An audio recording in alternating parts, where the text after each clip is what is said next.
नमस्कार बच्चों। ओके, तो चलिए हम लोग हल करने वाले हैं आज क्वेश्चन नंबर 1.17 जो कि आपके केमिस्ट्री का क्लास 12 का फर्स्ट चैप्टर सॉलिड स्टेट का एनसीईआरटी एक्सरसाइज का है। ठीक है, लास्ट पेज पे जाएंगे ना तो पेज नंबर 33 है जो कि मैंने मेंशन भी किया हुआ है, तो उसमें जाएंगे तो क्वेश्चन नंबर 1.17 है। ठीक है, लेक्चर नंबर है 94। ओके, जो भी बच्चे नए हैं प्लीज चैनल को सब्सक्राइब, लाइक और शेयर कर लीजिए। और हाँ बच्चों, साथ में नोटबुक और पेन जरूर रखिएगा, चीजों को लिखिएगा खुद से और समझिएगा। ठीक है, एक हम्बल रिक्वेस्ट और करूंगा, यदि आप चैनल पे नए हैं तो प्लीज चैनल को सब्सक्राइब, लाइक और शेयर कर लीजिए।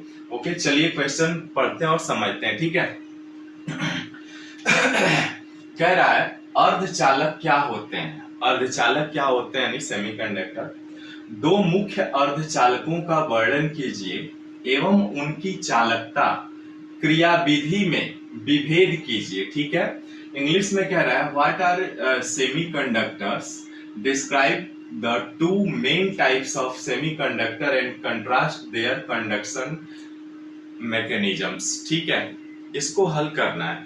देखिए बच्चों, जैसे कि हम जानते हैं, ये सभी थिएट्रिकल पार्ट में डिस्कस कर चुके हैं हम लोग ऑलरेडी। ठीक है, जैसा कि हम जानते हैं कि ऊर्जा बैंड के आधार पर जो बैंड थ्योरी थी, ऊर्जा बैंड के आधार पर जब बोर का आपने परमाणु मॉडल पढ़ा होगा उसी के पे आधारित है ये। थोड़ा आपने ऊर्जा बैंड के आधार पे चालकता, कुचालकता, जिसे आप इंसुलेटर भी कहते हैं, है ना, कंडक्टर, इंसुलेटर एंड सेमीकंडक्टर, इन तीन चीजें होती हैं। तो चालकता क्या है? जिसमें धारा आसानी से प्रवाहित की जा सकते हैं, उन्हें हम क्या कहते हैं? चालकता कहते हैं, कंडक्टर कहते हैं। कुचालक वे पदार्थ हैं जिनमें धारा प्रवाहित नहीं होती है, वे कुचालक कहलाते हैं।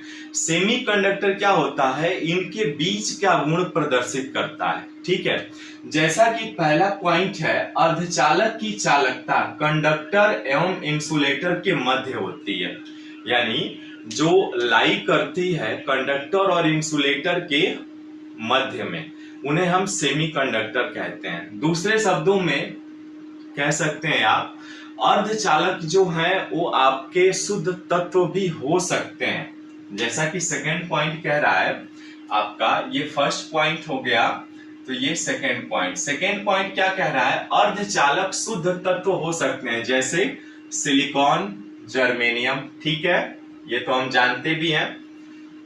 अब थर्ड पॉइंट क्या कह रहा है आपसे? थर्ड पॉइंट ये है, अर्धचालक यौगिकों में भी पाया जाता है, जैसे गैलियम आर्सेनाइड एवं कैडमियम सेलेनाइड भी हो सकते हैं। यानी जो अर्धचालक होते हैं ना बच्चों, वो ये थियोट्रिकल पार्ट है, समझने वाला है थोड़ा सा, कि यह शुद्ध तत्व भी हो सकते हैं, कंपाउंड भी हो सकते हैं। कंपाउंड का एग्जांपल लेना चाहे तो गैलियम आर्सेनाइड है एवं कैडमियम सेलेनाइड भी हो सकते हैं। और सबसे खास बात ये है कि नेक्स्ट पॉइंट में जो डिस्कस हुआ है, ये चौथा पॉइंट देखिए।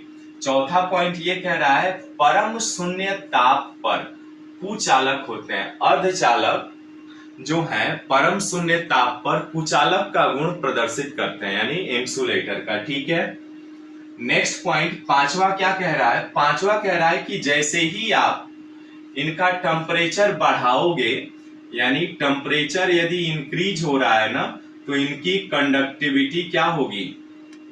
बढ़ती है, इंक्रीज होती है। ठीक है, यानी टेम्परेचर, जैसे जैसे आप टेम्परेचर देंगे यानी थर्मल कंडक्टिविटी बढ़ेगी, उसमें ऊर्जा का विस्तार होगा, ऊर्जा बढ़ेगी, तो उसमें इनकी विद्युत चालकता भी बढ़ती है। ओके, नेक्स्ट पॉइंट की बात करें तो छठवां कह रहा है, वे ठोस जिनकी चालकता देखिए 10⁻⁶ से 10⁴ के मध्य होती है, वे अर्धचालक होते हैं, जिसका मात्रक होता है Ω−1 m−1 के मध्यवर्ती परास में होती है। इन दोनों के बीच में होती है इनकी जो रेंज होती है। ठीक है, अब देखिए सातवां, उचित अशुद्धि को यानी इम्प्योरिटी को उपयुक्त मात्रा में मिलाते हैं तो भी इनकी चालकता बढ़ती है बच्चों। अब जैसे अभी आगे हम पढ़ेंगे इसमें एन टाइप और पी टाइप में, तो इनमें उचित अशुद्धि इम्प्योरिटी आप मिलाते हैं ना बच्चों, तो इनकी चालकता भी क्या होती है? बढ़ती है। ये भी खास बात है इनकी। नेक्स्ट इनके एग्जांपल्स की बात करें तो बहुत सारे एग्जांपल्स हैं। जर्मेनियम हो गया, सिलेनियम हो गया, सिलिकॉन हो गया, lead sulphide, lead tellurium, gallium nitride, gallium arsenide, indium antimony, है ना, ये सभी है। तो ये इनके एग्जांपल्स हो गए। अब देखिए, जैसे ऊर्जा बैंड के आधार पर यदि ये संयोजक बैंड है और ये चालक बैंड है, तो इन दोनों के बीच ना ऊर्जा अंतर काफी कम होता है। ठीक है, बहुत कम होता है, यानी लगभग 1 eV के बराबर होता है, सिमिलर होता है ना। इस ये जो चिन्ह होता है ना, सिमिलैरिटी का चिन्ह है। तो काफी कम होने के कारण जो संयोजी इलेक्ट्रॉन होते हैं ना, वो किस में आ जाते हैं, चालक बैंड में आ जाते हैं, तभी तो धारा प्रवाहित होती है। वही चीज कह रहा है कि संयोजी बैंड व चालक बैंड के बीच ऊर्जा अंतर काफी कम होता है, बहुत कम होता है। इसीलिए कुछ इलेक्ट्रॉन क्या करते हैं, उष्मा अवशोषित करते हैं। जैसे देखिए, बोर के परमाणु मॉडल में जो यदि निम्न ऊर्जा स्तर से उच्च ऊर्जा स्तर में इलेक्ट्रॉन जा रहा है तो क्या होगा, ऊर्जा को अवशोषित करता है, तभी तो नेक्स्ट ऑर्बिटल में जाता है। तो वही कह रहे हैं कि ऊष्मा अवशोषित करके चालक बैंड में पहुंच जाते हैं, इसमें आ जाते हैं, ये इलेक्ट्रॉन है इसमें सारे पहुंच जाते हैं, इसीलिए विद्युत धारा, इलेक्ट्रिक करंट प्रवाहित होती है। ठीक है, इस आधार पर यदि बात करें तो ये अर्धचालक कितने तरह के होते हैं, 2 तरह के, एन टाइप सेमीकंडक्टर और दूसरा आपका पी टाइप सेमीकंडक्टर, यानी एन प्रकार के अर्धचालक और पी प्रकार के अर्धचालक। और ये बहुत ही इंपॉर्टेंस भी होते हैं आपके परीक्षा के दृष्टिकोण से देखा जाए तो, और इन पे क्वेश्चंस भी आते हैं, बहुत सारे क्वेश्चंस बनते हैं आपको। तो इन चीजों को हमें देखना है और पढ़ना है। जैसे कि प्रश्न में ही कहा है, अर्धचालक क्या होते हैं, 2 मुख्य अर्धचालकों का वर्णन कीजिए।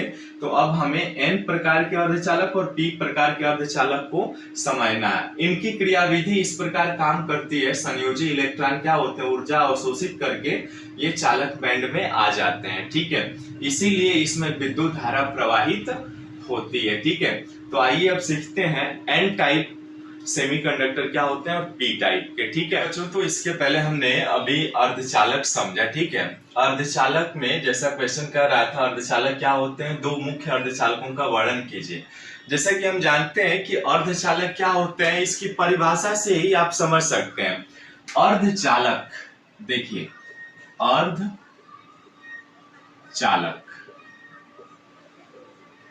बने हैं, ये 2 शब्दों से मिलकर के बना है। अर्ध माने आधा, हाफ जिसको कहते हैं, और चालक मीन्स जिसमें इलेक्ट्रोफ्लो यानी करंट प्रवाहित होता है, वो चालक होते हैं ना।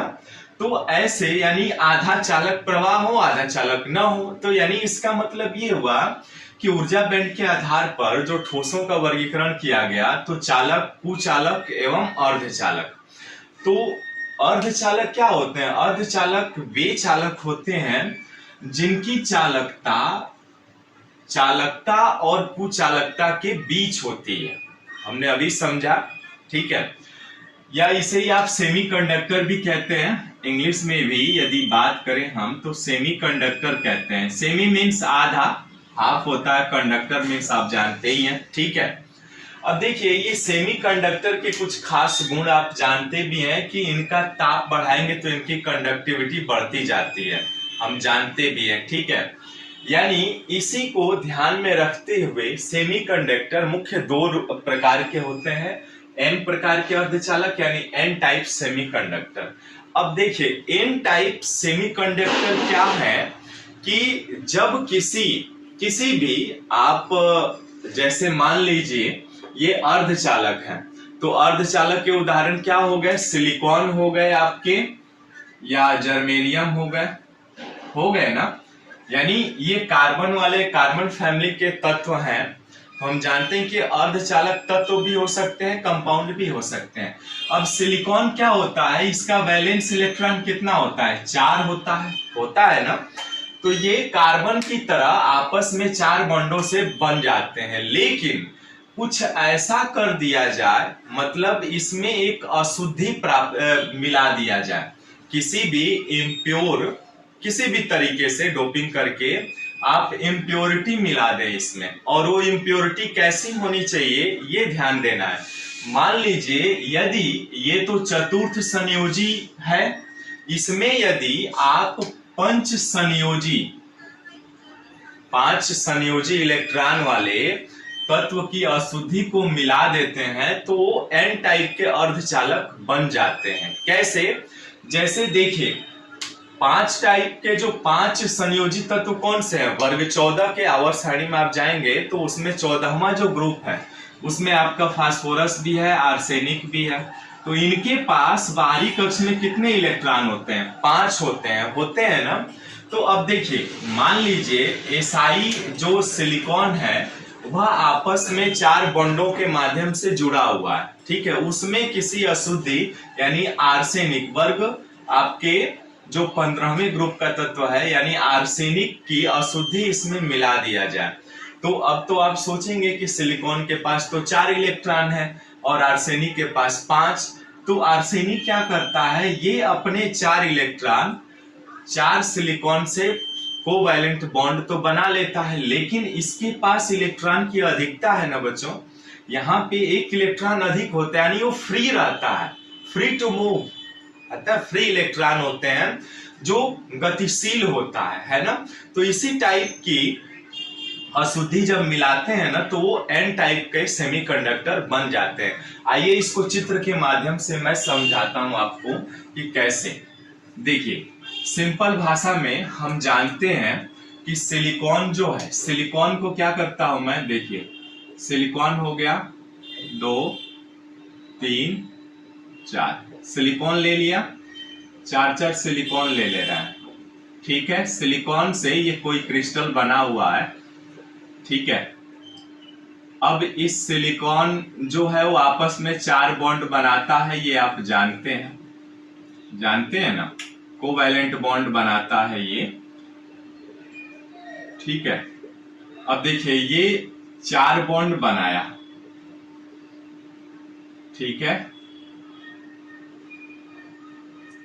4 बॉन्ड बना लिया, आपस में ही ये कोवैलेंट बॉन्ड के माध्यम से जुड़े होते हैं।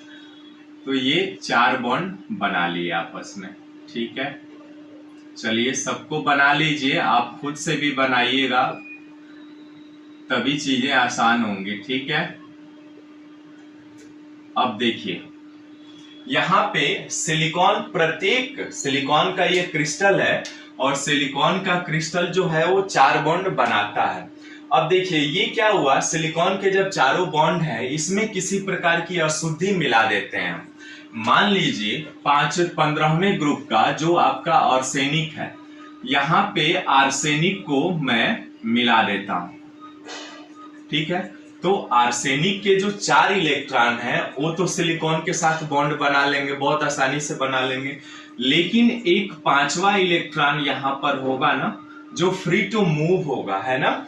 तो इस प्रकार इसमें आपने अशुद्धि उत्पन्न कर दी। तो इस प्रकार के जो चालक होते हैं ना वो एन टाइप के चालक होते हैं। आइए देखते हैं। देखिए, ये वही कह रहा है, सिलिकॉन, एसआई तथा जर्मेनियम आवर्त सारणी के वर्ग 14 से संबंधित है, हम जानते भी हैं, और प्रत्येक में 4 संयोजक इलेक्ट्रॉन है, ये भी हमने बोला अभी, है ना। जो मैंने बोला ना वही चीजें लिखी हुई है यहाँ पे।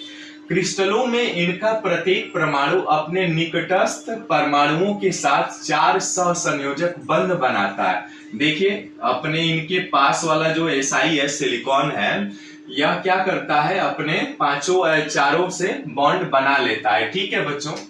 अब देखिए, संयोजक बंध बनाता है जब वर्ग 15 के तत्व जैसे फास्फोरस तथा आर्सेनिक, जैसे अभी हमने मिलाया इसमें, जिनमें 5 संयोजक इलेक्ट्रॉन होते हैं, हमने अभी बोला भी, समझाया भी आपको, ठीक है, को अपमिश्रित कर दिया जाए तो ये सिलिकॉन तथा जर्मेनियम के क्रिस्टल में कुल जालक स्थलों में आ जाते हैं, है ना।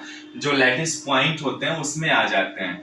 फास्फोरस तथा आर्सेनिक के 5 में से 4 इलेक्ट्रॉनों का उपयोग 4 सन्निकट सिलिकॉन परमाणुओं के साथ 4 सहसंयोजक बंध बनाने में होता है। देखिए, 4 बॉन्ड तो बना ही लिया ये, ठीक है।